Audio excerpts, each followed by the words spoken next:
With graphics cards continuing to be almost impossible to get, doing a build has been kind of a hard thing to do lately. But today we're going to do an air-cooled build that shows you that you don't need to have the best water cooling components and all-in-one water coolers to get the best performance out of today's modern components.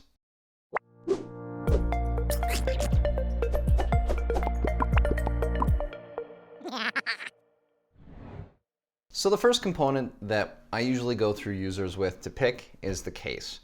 And it really depends on the user what kind of case they're looking for. Some people want a big case with lots of cooling and water cooling. Some people want something that's a little more conservative, a little bit smaller, takes up less space. And so for our build, we're actually going to be kind of matching a black office space, a gaming space. And so for a smaller case, we decided to go with the Fractal design Meshify 2 Compact. It's a nice small case. It doesn't take up too much footprint. It's fairly light. And as far as cases go, I really do like the Fractal design cases. They're very easy to work with. The panels just pop off. The front glass just pops off as well, just like so. So it's really easy to work with, very easy to clean as a user. It's got filters for any airflow coming into the case. And ultimately, it's just a really simple, sleek, easy case to work in. And so for this user, we wanted to go with something that looked nice, but wasn't too over the top and was basic enough that it could blend into just a nice space as a reasonable, classy computer case. The Fractal design Meshify 2 fits that mold, and so that's the case we decided to go with today. For the motherboard, we decided to go with the ASUS Crosshair 8 Hero. Now, this is not the Dark Hero. There's a bit of a price difference between the Hero and the Dark Hero, but the feature set is pretty much the same. But the reason that we chose this motherboard, number one, is because it is one of the better motherboards on the market today as far as X570 goes. But ideally, when choosing a motherboard, you want to make sure that it has all the features that you want. And you'll hear me say that over and over and over again. When choosing a motherboard, make sure it has the features that you're looking for. So this motherboard has two M.2 slots and it has a lot of USB ports. So as far as expandability and usability, this motherboard is basically functional for absolutely any application. It is a higher end gaming motherboard, so it does have a pretty hefty VRM cooler, and it's going to give us all the feature set that the user could potentially use going forward. Now, you could go with something like a B550 board, which again, you can save a little bit of money going that route, but a lot of the time you get less features, less USB ports, less expandability, slower M.2 slots, and only a single X16 graphics card slot. So anytime you want to do any expansion, you're a little bit limited there. But again, a B550 motherboard is perfectly fine for most cases. But in our case, we wanted to go something that's not the highest end of high end, but is still a good mid to high range motherboard. And the ASUS Crosshair 8 Hero definitely fits that mold. Now, the CPU we're going with is going to be the 5800X. We didn't need to go 5900X or 5950X. This is not a workstation platform. And I will mention the 5800X, being an 8-core 16-thread CPU, is fully capable of doing workstation workloads. Any gaming PC that I build today, I wouldn't go with less than 6 cores and 12 threads, but it's going to be a long time before 8 cores and 16 threads is considered to be less than optimum. I think that we're starting to reach a point with technology where CPUs are getting faster and faster and more cores, but we're getting to a point of diminishing returns as far as gaming goes and what gaming is going to be taking advantage of.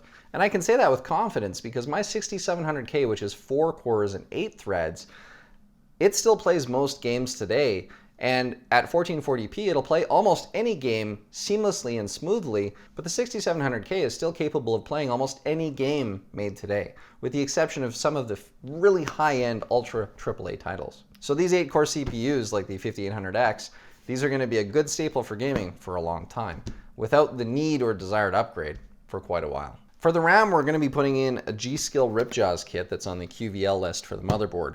I always like to choose a kit from the QVL list if possible, and if it is possible to get a kit on that list. So I went with a 3600 megahertz CL16 kit, which is pretty much ideal for the 5000 series. Now, you could get a CL14 kit. Yes, that's possible. But the price point starts to get a little bit outrageous when you start trying to get higher than that.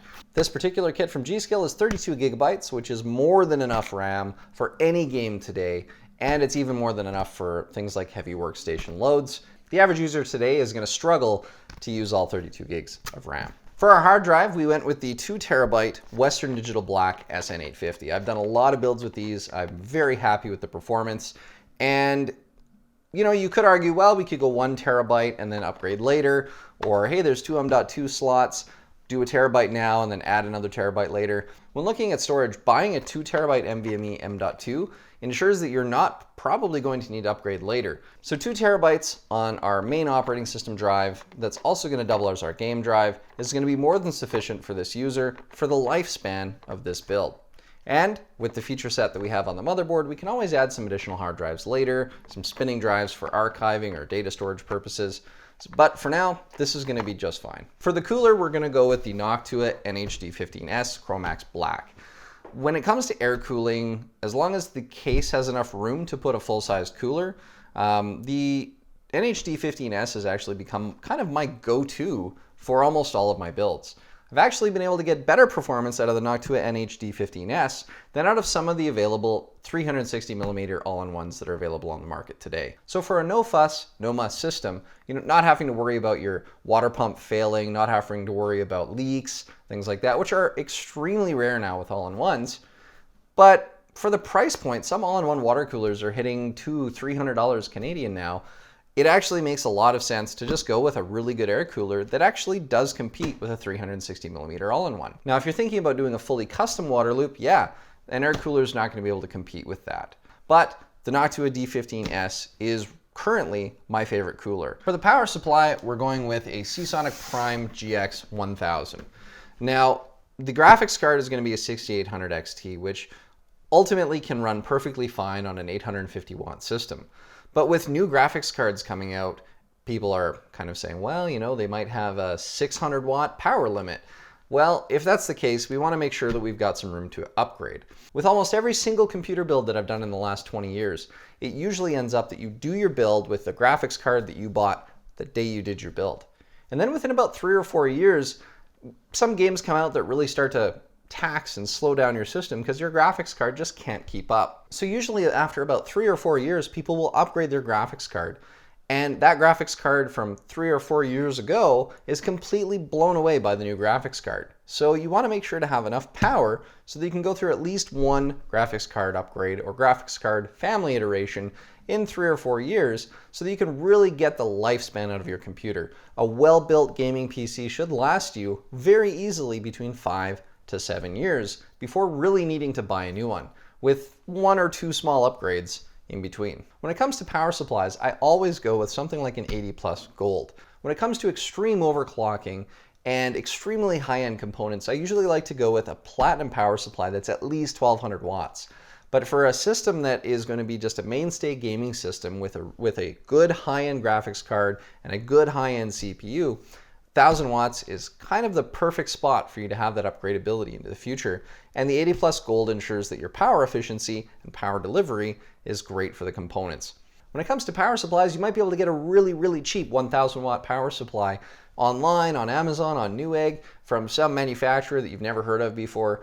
And sure, it might work, it might run your components, but you want to put your trust in power supplies that are well known by manufacturers that have a good reputation in the industry so that you can ensure that your build will last the longest time possible, because bad power delivery causes bad components. Now, that being said, almost any good reputable brand today has 80 Plus Gold certification and is more than capable of powering your system safely and efficiently.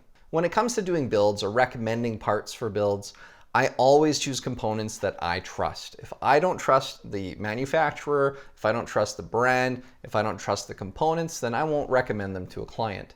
And there are some brands that I trust a little bit more than others, but there are a lot of good brands, as you've seen, that I build with that I appreciate. Well, without further interruption, I'm gonna get this thing put together and we can see how well it performs.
Well, I've got it all assembled and tested, and this particular system has more than enough airflow to keep things cool.